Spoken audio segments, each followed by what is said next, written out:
bit of a video, a different style for the channel, something we've not done before, so a bit of a trial, I guess.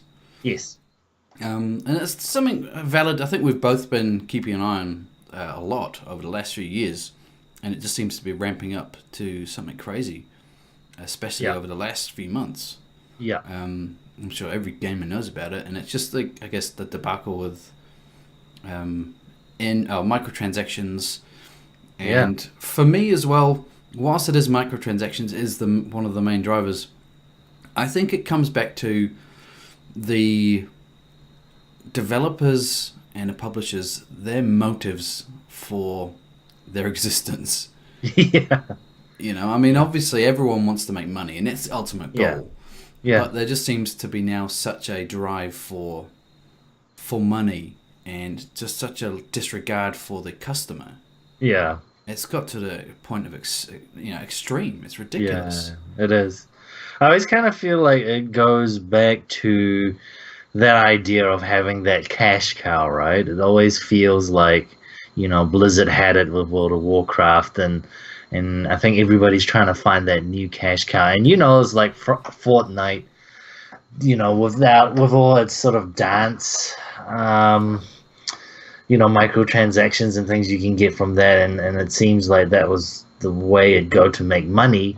With that, with it making it so that it's easy to accept it for people, because they always throw in the whole, it's free to play, you can download it, but then there's all these other microtransactions. But I guess in some cases, you still pay for the game, and you still have to pay for those microtransactions. Yeah, exactly. I mean, I'm going to say, I guess to really delve deep in this whole topic, I think, you have to play devil's advocate with the questions. And I guess one thing I keep thinking of is, I guess, if someone releases a game full priced, right? So you've paid US, what is it, $60. For us here in New Zealand, it's about $100 or something like that. $100, yeah, about that. Would you be happy if in 1 year... So that was a single player game, you got the game fully. And in a year they say, we're going to release some more content, but you have to pay us for it. You have to pay for the, I guess, DLC. Not microtransactions. Is that acceptable? Well, it kind of goes back to, I remember back in the days where they used to do the whole expansion pack stuff, right? Yeah. Maybe that's slightly different from DLCs, but... Yeah, definitely. But I guess that's one idea, I think it's where it's kind of come from, right? Yeah, it is what it's different, but for me, doing that is fine. That's my opinion. Obviously, everyone's different, but I also think if a developer, like if a game, let's just say Call of Duty, if that came out, and I played that for 6 months and I loved it, then they released some in-game purchases. That would be. I would almost verge and say that's probably okay. Yeah. Because I guess there's many different ways to look at it, but that to me is they've added value to the game. Yes. They've spent time after the fact. They've had developers work. They've been coding. They've spent time to add addition to the initial price. Yes. But they should never release a game and have things that you can buy straight away. Yeah, definitely. I mean, I think that's where it differs from it being a expansion pack with new content that obviously is worth paying for, to there's actually existing content in the game, but you can't actually access those until you pay a kind of a price, or you spend ridiculous number of hours or impossible hours, or you spend money to gamble for it. And I think that's where it really gets to the point where it's like developers are like, I don't know, like being a bit inconsiderate of gamers in a sense. Yeah, and there was another thing I'm thinking about. I mean, you say developers there, and it's hard to point at the developer. The thing is, some games I think you can, because some games, the microtransaction, all the additional monetization that they've got is from the grassroots up. It's embedded in the game, so the developers have been there from the start. But some of them, it's just a tick on. They've got some developers say, hey, make this, then they'll stick it on a store. So I think there's a difference. So there's the difference of that, just the kind of how much the developer is involved. Yeah, but that's true.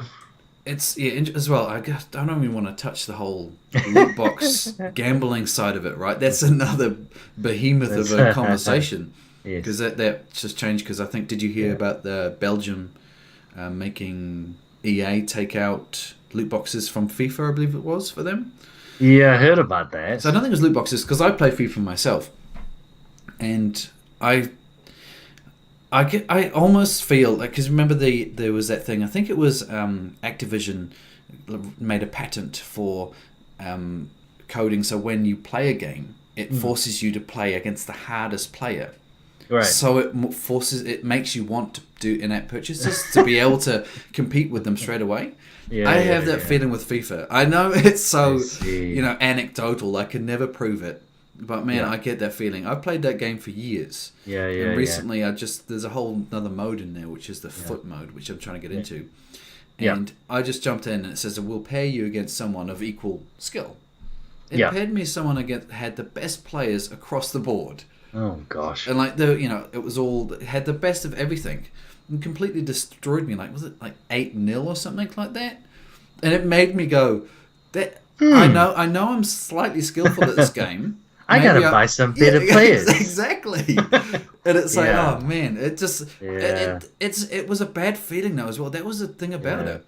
It made me feel like this. It's forcing my hand to do this. I didn't do it. I actually just recently got angry at it and uninstalled it. Well, that's you know what I mean? It's like, what do we do? How can we fight this? Well, that's the thing. It's like, how I just hope that the companies themselves, right, have game developers who are gamers themselves and actually challenge these ideas for. Obviously it's the I don't know, the upper management that comes up with these ways to monetize or get money from it, right? Yeah. And I just hope that the developers who are developing these things obviously are being passed down from upper management, that they actually kind of stop and question. It's like, isn't this kind of like getting people to? It's not because it isn't actually making players want to play the game more. It's forcing them into a situation where if they want to get better, it's not about skill. It's about how much money have you got. You know? Definitely for some games. Yeah. And I think we're seeing a pushback now. Yeah. Within the last few months. It is. And it's difficult because there's the Fortnite model, which for me, Fortnite and a few other games, High-Res is Smite. I think they do that right. And that's a different, right? So the game is free.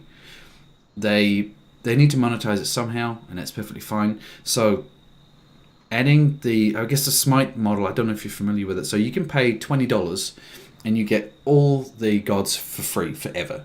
Yeah.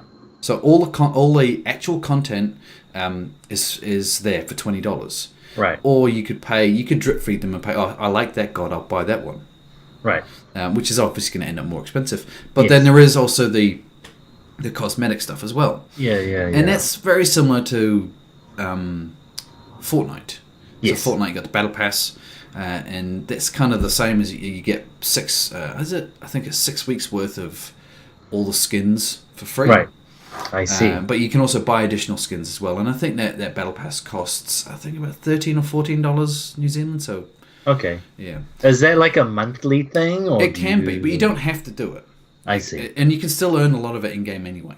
Right, I see. For me, those they're slightly different, but I get the feeling that they're fair for me because the game is free. Yes. But whilst I turn around to say I don't want to support any of these companies anymore. I don't want to support Activision.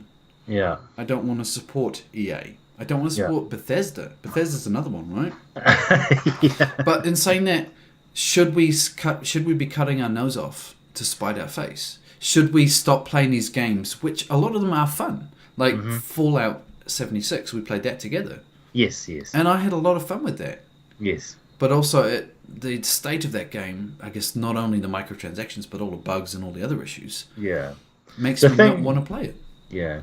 The thing I do want to say that with Fallout 76 is that they do have the microtransactions, but you can earn credits to get those microtransactions. It's not like, no, I don't think anyone's actually paid for them. And if they have, I think, wow, they should be using the money elsewhere, because you can pretty much earn the credits in the game. Yeah. But you're right, though. It's like, what do we do? Yeah. What can we do to make game companies sort of like sit back and go, whoa, maybe we should change things up? And the only thing I've ever seen something change drastically was basically MMOs going from, you basically need another mechanism of paying that will change that. It's like, I remember MMOs and online RPGs were all subscription based. Any new online game, whatever it is, like Black Desert Online, blah blah blah, they all started in subscriptions. But ever since, some companies pushed and changed it to make it so that it's these now sort of microtransaction things that the games have kind of gone free to play, but you got to pay for these microtransactions that have shifted that whole paying mechanism to what we know today now as microtransactions. So unless some company comes along and makes some new scheme, whether it's like, say, Bethesda has their own gaming service and they say, okay, if you pay monthly $50, you get access to all the games, and you get access to DLCs and stuff like that.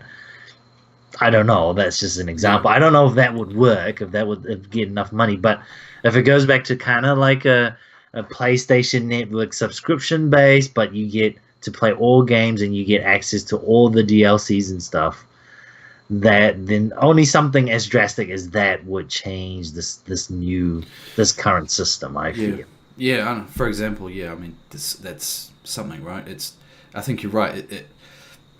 There has to be an inherent change to the whole system, but I just don't see it happening. It just seems now, especially maybe 5 years ago, when these microtransactions first started slipping in. Actually, I think it was 2009 that they first started coming in. But it just seems that now they just don't care. Initially, it used to be they kind of would put the facade on and say, we're doing this because of some reason to give you more stuff. That now they're just like, we don't give a shit. We just want your money. It's funny. It's kind of like now it's an in thing to do that. And then it's also a way for other companies to kind of promote their games, especially new and upcoming companies or indie games who put on the whole, like, there will be no microtransactions and all that kind of stuff to hype it up. But it's a bit weird. I mean, it's kind of weird that I think Anthem didn't really mention anything about microtransactions, and then I think in the last week or so they announced, I think they said we're not going to make any game-changing microtransactions. Right. And I think the Anthem one's a little different. It's more people that, I guess the sad thing is, I watched a video with Angry Joe, and a few others, and Boogie 298, whatever. Yes. And the thing is, I they're right. I mean, I don't disagree with what they're saying. I just feel that they need to go the next step. You know what I mean? They're saying we want the in-app microtransactions in Anthem. $20 is too much. I want to turn and say, any dollars is too much. Yeah. I'm buying your product. Yeah. And it's not that much has changed in the last 10 years for what you're delivering to me. Yeah. I mean, sure, I guess you could argue with an online service, there's maintenance. I mean, that's definitely an argument, a conversation worth having. Yes. But and then maybe say, okay, because of the online service, we're going to add $5 for every customer in addition to what you normally pay. not at this egregious microtransactions scheme, which is just hideous. And who knows how it's going to end up, because there's been a lot of kickback to that. But I would just, instead of people saying, "Oh, I would buy that skin for $3," it's more like I would want them to say, "I'm not going to buy any of your skins." Yeah. Because you just you just want my wallet. That's all. That's all I am to you. Yeah. And it's it's that point again. How far do we go? Yeah. It's not something to be upset about. Life's too short to be upset about games, right? Yeah. But there's a fine balance there of giving these people our money, and for what we get out of it. Yeah. And then there's the part where it's that feeling of these people are ripping me off. It's not a nice feeling, and that's what it's starting to feel like now. World of Warcraft is a perfect example of that. I don't know if you've seen the store which they implemented a few years ago. So you got the initial game price, then obviously the DLC or the expansions. And then the subscription. Yeah, and their subscription. And then also, it was around the time that Activision bought them out, they added a store. So you can buy mounts that you can't find anywhere else in the game, but you can only buy them in the store. Oh, gosh. And it's just, as soon as I saw that, it was me. I was done with that game. Which is as sad as it is. And that's me cutting off my nose to spite my face. But there's a principle there. But, I mean... How much was the exactly? How much is the mount? I guess. How much? Well, there was one which I saw recently from that a few YouTubers covered, which was in celebration of the Chinese New Year. And it was a peg mount. Yeah, and it was $20.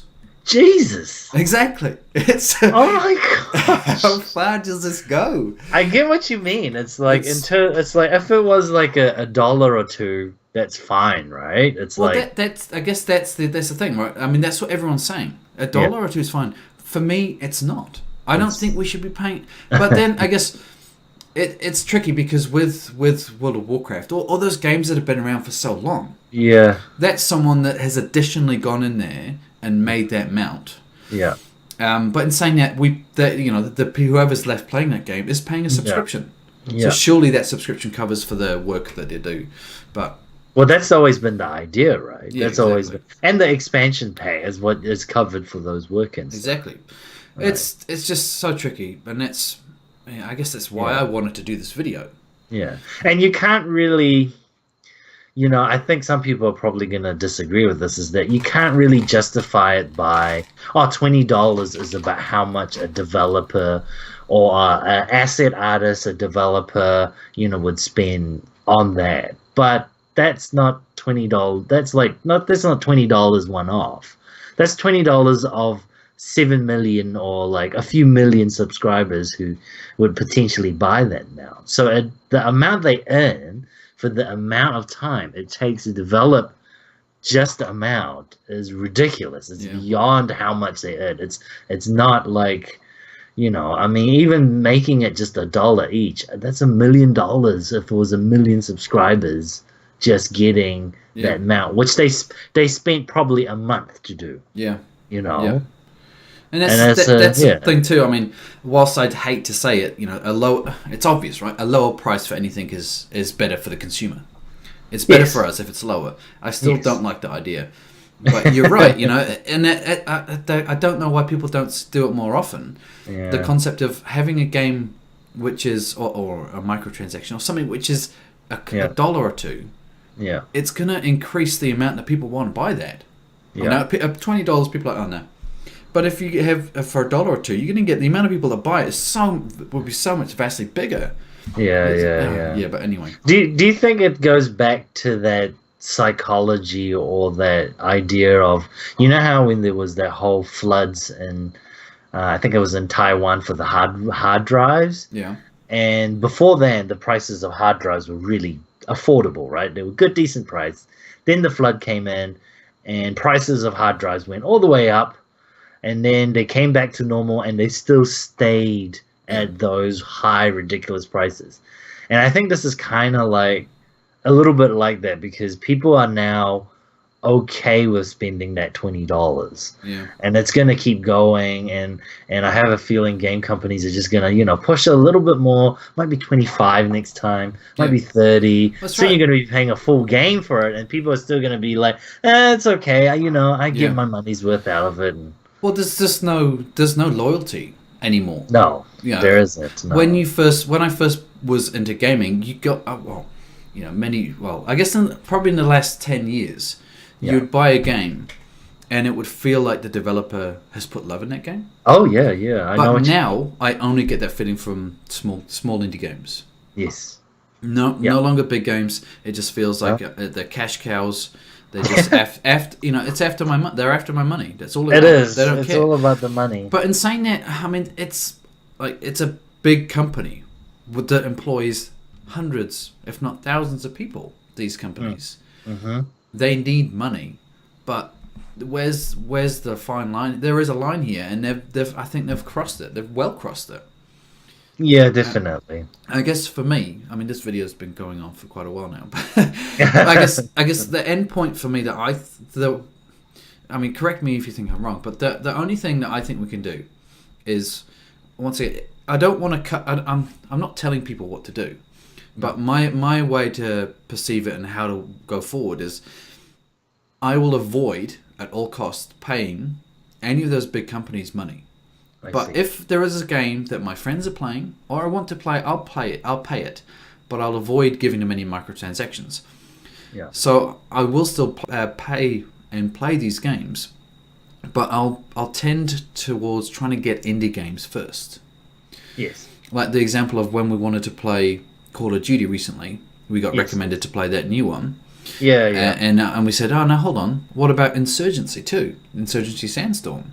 Yes. And instead of paying Activision all that money, we paid an indie Insurgency all that money instead. And we got access to a full game with all the bells and whistles instead of a slimmed down thing that they're just going to want your money. Yeah. But once again, for me, it's that balance of, I'm still going to, if other people are playing these games and I like that game enough, I will purchase it. Yeah. But I will be always reluctant to do it. Yeah. Unfortunately, I don't know how else we can fight it. Yeah, I don't know. I mean, it's like it just. I think I don't know. Either the gamers worldwide need to be a bit more educated about that, and I have a feeling a lot of them. I mean, that's why we're doing a video like this, right? As well. Yeah, exactly. It's like, but I feel like a lot of them just don't really care, right? There is definite that side of it. I think there's that element of it has come from how popular gaming is now. Yes, it's no longer just the nerds like us. No, it's now mainstream. Yeah, it's like a mainstream entertainment, like spending movies, going to watch tickets, doing all movie tickets and stuff like that, and doing all kinds of things. It's no longer this thing for kids anymore. Yeah, and I kind of, now that you mentioned the whole microtransaction and trying to think about where it sort of originated, and I wouldn't be surprised if it was heavily influenced by these mobile games that started the microtransaction. Yeah, I mean, and has kind of slowly indoctrinated these young gamers who are now getting older and getting into console games, and to them microtransactions is a norm. Yeah, it's like, oh, that's what every game is like. I don't like I said, saying, like, I guess this is what WoW video is about, is that hopefully they watch this and they kind of get a bit more educated about the idea that there was a time when that sort of stuff didn't exist. I mean, it still does, right? But it's it's being selective of the game. It is. These other games are still available, right? But then I guess that argument would be, I guess Fortnite's a good example, right? Yes. That's a game which is, I think that's an okay structure that they use on that. Yes, of course. But yeah, it's just, you're right, and that's I guess the reference to, or the analogy of, the movies. People will just go because they see say Aquaman has come out. Yeah. And they say, okay, I want to see Aquaman. The trailer looks good. I like DC movies. I'm going to see it. But the movie buff, or that loves DC, they may turn their head up and say, "Oh no, I'm not going to watch that because the director is a bad director," or blah blah blah. Right. And I guess that's what we are. We're the people that have followed the industry for so long. Yeah. And yeah, it's sad to see it when it's like this. That's the thing, right? So I don't want to say it. You know, I don't doesn't upset me because it does. Yeah, it's sad. Yeah. But I think you're right as well. The mobile apps has exaggerated the whole thing, but it was around. I think the first time it happened was with one of Bethesda's games. They added a horse pack or something. Right. Yes. Horse. I think it was like the Oblivion. Skyrim? Oh yeah, Oblivion. Yeah. Yes, when so they added that. Yeah, that was one of the first ones, I think. And that was one of the first ones. Ubisoft started doing it. And it's the thing, the horses bolted for us, because, you know, I guess one idea which is a life thing, right, is you stop it before it happens again. Like, as soon as something bad happens, you stop it. You know, as soon as the dam starts to leak a little bit, you plug it. You plug it in. You don't just say, "Oh, it'll be fine." Next minute, exactly. the whole dam breaks, and that's what we've got. The dam is broken. Yes. And how do we fix it? I guess it's and I think there's like it's kind of good because these whole like media and you know it's the thing is that we also need to understand is I think we have a voice as gamers. I mean, how many times have we had examples of game developers announcing certain thing and then they decided to pull it back? I think it was for Battlefront 2, wasn't it? Yeah, there was a lot. There was a lot of flack for that, but in saying that, they still did release a game. They did with its issues, with many issues, and they still tried to get away with as much as they could. Yes, you know, they kind of turn around and say, "Oh, let's." For me, that's it, in the meeting of the developers and the management and the sales people. Let's push this as hard as we can. Let's get as much out of them as we can. Yeah. That's what it feels like. And it does. And I avoided Let's squeeze them dry. Yeah, exactly. And, I mean, it's a life thing, right? It happens for all industries. It is. But a lot of that thing, it's just so rampant at the moment. It's quite sad. It kind of makes you think like whether, you know, I don't know, like whether the game companies still think that majority of the gamers are just these kind of zombie teenagers that will eat up everything and anything. But I think that I don't know. I don't have the stats of this, but I kind of believe that the people who spend the real money are probably people in our age group or a little younger, or in the, you know, who have day jobs and can afford them. And I think game companies need to start realizing and stop, you know, treating us as gamers as if we were these 13-year-old teenagers that would just lap up anything that they give us, you know. Yeah. Just because you slap a Blizzard on the thing, we're gonna all eat it up. No, that's not the case. Well, that's what you just start doing, which is just being selective about what we choose to buy. Yeah, and the thing we also have to realize as gamers as well, there's so many games. Yeah, there's so many. Exactly. I mean, if you don't get to play, but then there's also a lot of shit ones too. Yes, there's a lot of bad games. Steam is pretty bad for that, and that's a whole other thing, right? Which now has come out from that Metro game being sent to the Epic Store. Have you seen that one? Yes. So the thing is, for me, I didn't really care. I have Fortnite already installed. I don't play it very often, but I already have the Epic launcher. Yeah. And I thought, I don't really care because Steam for me is a cesspit now. But someone did mention the fact that at least on Steam, you have a forum. Yeah. For every game, there's a separate forum, and there's an option to review it. Yeah. On the Epic launcher, there's no forum at the moment, and there is no way to review it unless the developer says they want to. And what developer's going to do that? You know? Yeah.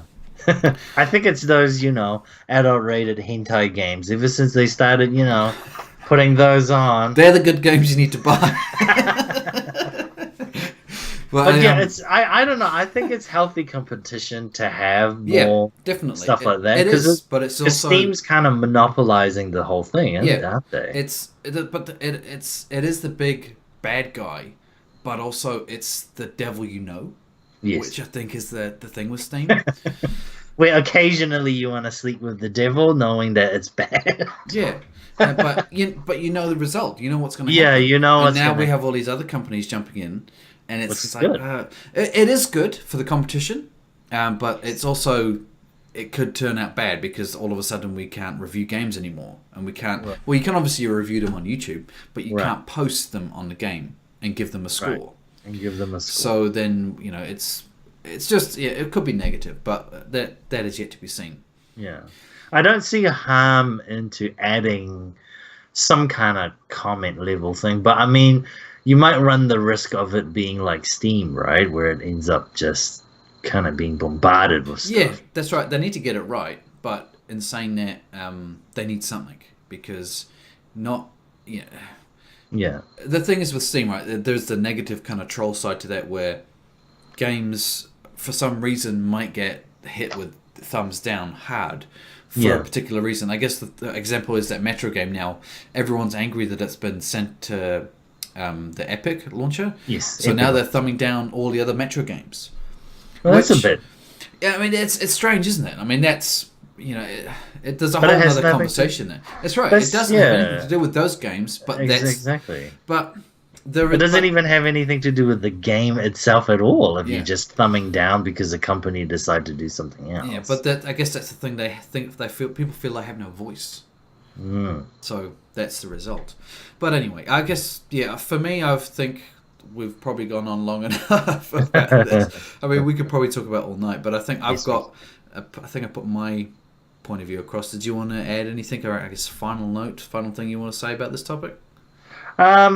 I think it's just what I sort of want to leave it with is just basically saying there's a lot of games there, and I think we as gamers don't have to get it on the first day. I mean, that's just me. Maybe I'm getting old. If I was younger, I'd probably be like, oh, I'm hyped. I gotta get this game as soon as possible. But I feel these days you got so many games and people are loaded with backlogs.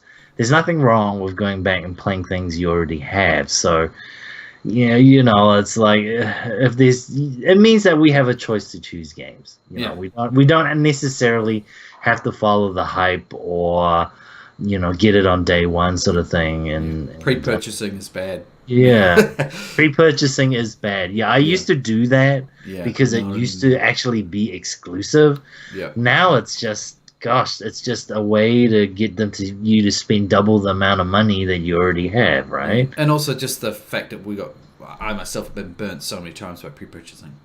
Yeah, exactly. And the final straw for me was Aliens Colonial Marines.